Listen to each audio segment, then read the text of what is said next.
संप्रसारित परी रविवार Bhanjanagar Biju Patnaik water park पर्यटकों खोली।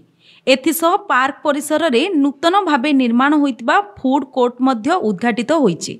भंजनगर विधायक प्रद्युम्न कुमार नायक मुख्य अतिथि भाव जोगदेई उक्त प्रकल्प गुड़िकर उद्घाटन करिसेंति।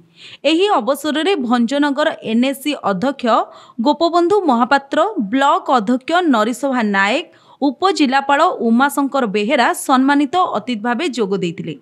2024 जानुआरी 26 रे राज्यर प्रथम सरकारी वाटर पार्क भंजनगर बिजु पट्टनायक शिशु उद्यान परिसर में उद्घाटित होइतिला।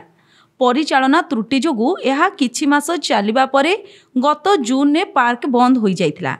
भंजनगर विधायक नायक यह जानिबा परे वाटर पार्क पुणी कार्यक्षम पई पदक्षेप नेइथिले, जहा फलरे रविवार उक्त वाटर पार्क पर्यटकों पई खोलिछि।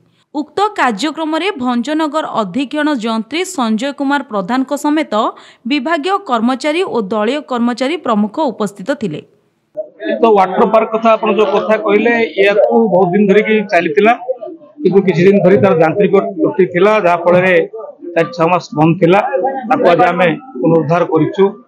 ए परिप्रेक्षी रे ए परिसर भितरे गोटे फूड कोर्ट व्यवस्था भी करा जायछि। जेते पर्यटन आसीबे सेठी जिंती शांति श्रृंखला रे जळीखाटू आरंभ करिकरी चा पानी कोल्ड ड्रिंक रो व्यवस्था, आइसक्रीम रो व्यवस्था करा जायछि। जेतु ये गोटे ऐतिह्य जगह, बहुत दूर दूरांतर जगह को लोक आसंती पर्यटन बुलिया पई।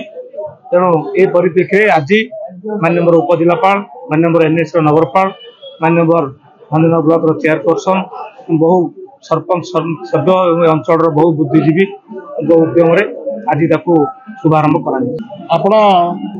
आज वाटर पार्क कथा कहते ठीक अच्छी, आपको पुनरुद्धार करा जायछि। माननीय विधायक पर कमल नूतन भाव फूड कोर्ट भी उद्घाटन उत्सव आज बहु आडंबरपूर्ण भाव समारोह को सी उद्घाटन कर। समारोह बहुत भंजनगर निर्वाचन मंडल लोक आसी जोड़ी होते। जहाँ सारा ओडिशार जो छुट्टी रे पिला माने माँ बापा को अड़ी लगाउथिले जे भंजनगर पार्क को जाकू तार आज पुनरुद्धार करा जाई नूतन भाव खोला जाइछि। गंजाम सोरडारू नारायण डाकुआंक रिपोर्ट, पब्लिक मीडिया।